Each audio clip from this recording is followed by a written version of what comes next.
¿Dan resultado, no dan resultado estas medidas de restricción a nivel nacional? ¿Bajan los contagios? Todo indica que por ahora, si baja demasiado lento y la saturación en los servicios hospitalarios y sanatorios es demasiado alta. Bueno, habrá una nueva reunión para ir delineando tal vez nuevas medidas, para analizar cuál es el panorama hasta ahora en medio de las restricciones que estamos atravesando a nivel nacional. Le vamos a agradecer este tiempo al doctor Ignacio Maglio, que él forma parte del Comité de Bioética de la Fundación Huésped, porque él va a formar parte de la reunión que se va a realizar hoy. Doctor, ¿cómo está? Buena mañana, bienvenido a Arriba Santa Fe. Hola, buena mañana, gracias por llamarme. No, gracias a usted por este tiempo, lo decíamos. Son muchas las preguntas, mucho lo que queremos charlar con usted, pero la primera de ellas tiene que ver con la etapa que estamos atravesando. Con las medidas que se han tomado, ¿vamos por buen camino o deberían endurecerse? Bueno, hay que ver, digamos, es necesario, fíjense que ustedes todavía no han pasado los 15 días que estaban previstos para la determinación total de estas medidas. Creo que en 2 o 3 días habrá que evaluar el impacto que siempre se produce en forma posterior a la implementación de las medidas. De todas formas, yo creo que desde la que nosotros nos compete, desde la perspectiva de la bioética y los derechos humanos, nosotros insistimos en que, digamos, cualquiera de este tipo de restricciones tienen que sostenerse también con una suerte de reforzamiento de la solidaridad colectiva, porque como ustedes bien saben, la solidaridad es un principio básico, esencial de la salud colectiva. En tiempo de pandemia, nosotros consideramos que la solidaridad no es la mejor opción, sino que es la única opción disponible. Y más en estas situaciones catastróficas. La solidaridad no se impone por un DNU, por un decreto de necesidad de urgencia, sino que es necesario recuperar aquella ética colectiva que en algún momento tuvimos, donde el cuidado y esa ética del otro también estaba muy presente en toda la comunidad, ¿verdad? Doctor, hay unos términos que cuando uno escucha a varios ministros de salud de todas las provincias se reitera. Todos dicen, no queremos llegar a tener que decirle a un paciente no tenemos cama para poder internarlo, no queremos llegar a decir oxígeno para usted hay y para usted no. Esto también pone a cada profesional de la salud, me refiero a médicos y enfermeros, incluso a los ministros, en un desafío de bioética enorme. Sí, bueno, tal cual. Lo que no nos tiene que agarrar es desprevenidos, porque la situación de colapso no es que está llegando, sino que en algunas instituciones ya está presente. Tiene más lejos, en el Hospital Muniz, tenemos ya un nivel de ocupación del 100% en unidades de cuidados críticos. En este hospital, que es un hospital de referencia, se acaban de inaugurar 6 salas de terapia intensiva y las 6 están con un porcentaje total de ocupación. Por eso, yo les aseguro, en 40 años de experiencia hospitalaria y después de 5 o 6 pandemias, nunca nos ha tocado vivir esta situación.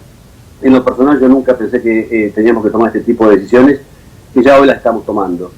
La decisión de la ética, el dilema de la última cama ya no es una cuestión de futuro, sino que es una cuestión de presente. Estamos tomando decisiones, son decisiones difíciles, pero lo importante es que sean decisiones que se toman en base a un consenso, en base a unas guías que se vienen trabajando desde el año pasado, con participación de todos los trabajadores y las trabajadoras de salud, y en donde la comunidad también tiene que conocerlo.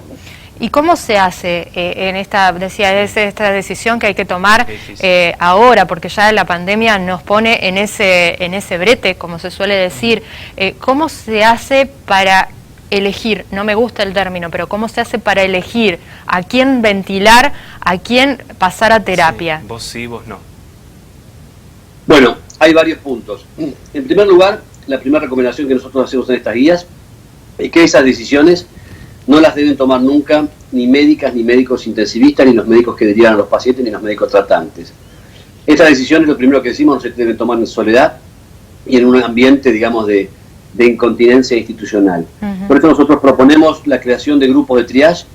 Los grupos de triage son grupos integrados por 3 profesionales independientes a la atención del paciente, que no conocen al paciente, y que de acuerdo a algunos scores, como algunos scores que se denominan SOFA o algunos scores que tienen que determinar, en primer lugar, la gravedad de la enfermedad y en segundo lugar, una suerte de prognosis de recuperabilidad.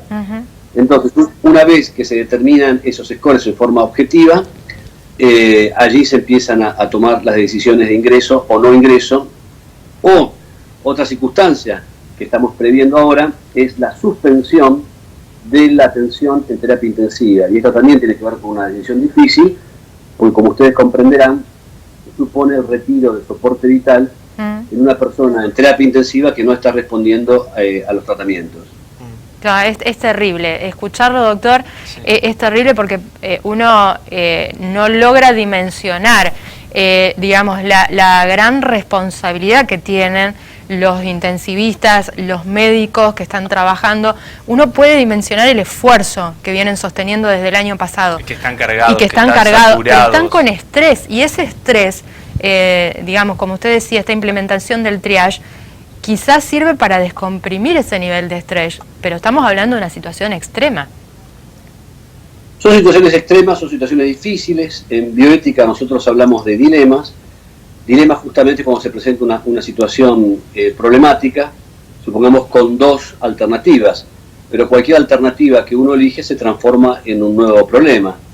De manera tal que la responsabilidad nuestra como trabajadores de la salud, como equipos de bioética, comunidades de apoyo ético, es establecer, digamos, esos criterios de asignación y también que sirvan para evitar el hartazgo moral y también lo que se denomina de alguna forma el cansancio por compasión. Entonces, ha descrito ya, nosotros ya hace un año, más de un año y algunos meses que estamos trabajando activamente en el Hospital Muniz. Desde el Hospital Muniz hemos desarrollado un equipo de cuidados integrales que tiene que ver con la protección no solamente de los derechos de los pacientes, sino con la seguridad y el bienestar de los trabajadores de la salud. Porque en ese sentido, ustedes fíjense que hablamos de tomar esas decisiones difíciles, pero también tenemos que hablar sobre las consecuencias, tanto para los pacientes como para el equipo de salud. Por ejemplo, hay que tomar decisiones también en relación a los pacientes que no van a ingresar a terapia intensiva o que van a ser externados. Esos pacientes seguramente van a morir. El problema es que esa agonía, lamentablemente, a veces no se produce en forma inmediata, por lo cual la muerte no es un evento próximo o cercano. Con lo cual también allí, para esos pacientes, hay que establecer sistemas y servicios de cuidado básicamente brindados por servicios de atención paliativa o de cuidados paliativos. Y esto también es otro gran desafío que tienen que asumir todas las instituciones hoy que trabajan en la atención de pacientes críticos con COVID. Doctor, perdón, según este semáforo epidemiológico y según la realidad que ustedes están viendo, esta necesidad de implementar triage, esta necesidad de aplicar ya estas medidas de a vos cama sí, a vos cama no, ¿hay zonas del país donde deberían aplicarse de manera inmediata y urgente y hay otras que quizás estarían un poco más liberadas o por lo menos con un pulmón un poco más importante? Bueno, esto es difícil predecirlo. Cada institución, cada jurisdicción conoce realmente cuál es la zona, digamos, de riesgo, de gravedad epidemiológica en cuanto a la pandemia. Para ello les recuerdo que el año pasado, desde el Comité de Ética y Derechos Humanos COVID-19 del Ministerio de Salud de Nación, allí en la web ya hay publicados unos lineamientos generales y criterios éticos sobre asignación de recursos escasos, ingreso a terapia y uso respirador. Lo que nosotros sugerimos es que no esperar ese momento y que las instituciones puedan trabajar y diseñar sus propias guías, sus propias recomendaciones, porque esto tiene que ver también con las características propias de cada institución, con la disposición de recursos físicos, humanos, de manera tal que el consejo, nosotros damos que cada institución ya, digamos, independientemente de la situación epidemiológica, pueden trabajar y tener unas guías, porque lo peor que les puede pasar es tener que improvisar si les llega a llegar, digamos, a este momento tan trágico, ¿no? Doctor, pensaba en lo primero que nos decía cuando comenzaba esta nota. Qué importante que es la solidaridad, qué importante que es esa responsabilidad que tenemos, porque tal vez en este momento algún televidente lo está escuchando y dice, uy, qué difícil lo que tienen que atravesar los médicos, qué difícil que es tomar esa decisión de vos sí, vos no. Pero no es que esa decisión es difícil para la persona y que a nosotros, como resto de la sociedad, no nos toca. Sí nos toca porque es nuestra responsabilidad que no se llegue a ese límite cumpliendo con las restricciones. Bueno, sí, claramente lo que vos decís es esencial. Es decir, nosotros, como te decía antes, yo creo que la solidaridad no se impone ni por decreto, ni por arte de bloque, ni de magia. La solidaridad es una construcción colectiva. Yo en este sentido soy optimista. Muchos piensan que, digamos, reina la salvación individual o, digamos, o el esquema utilitarista. Pero yo creo que el pueblo es solidario, hay demostraciones de esto, la comunidad es solidaria, pero creo que hay que reforzar esa idea. Ustedes como comunicadores sociales yo creo que están frente a un gran desafío, que es justamente indicar, no a través del miedo, pero sino a través de la convicción, de esa convicción profunda, de esa ética colectiva, de esa ética del cuidado, de esa ética de la responsabilidad, en donde lo que le pasa al otro no importa, en donde nosotros podemos pensar que la ética efectivamente es el otro. Doctor, ¿qué recomendación van a hacer? Una de las recomendaciones que se puede hacer en esta reunión que van a mantener nuevamente con la gente del gabinete del presidente. No, la reunión, digamos, que tenemos hoy desde el Comité de Ética y Derechos Humanos, que creo que va a estar la ministra de Salud, es una reunión informativa, se va a discutir, se va a discurrir y reflexionar sobre algunos avances en relación a estas últimas medidas, pero no, digamos, no está previsto tampoco el establecimiento, digamos, de medidas iniciales. Como te decía antes, yo creo que es necesario recorrer este camino, ver en estas próximas 24 o 48 horas, yo creo que van a ser críticas para ver si efectivamente esta meseta que está alta comienza a descender. Doctor, muchísimas gracias por este tiempo. Desde Santa Fe, un abrazo y hasta un próximo contacto. No, por favor, les mando un abrazo grande y que tengan lindo día. Igualmente.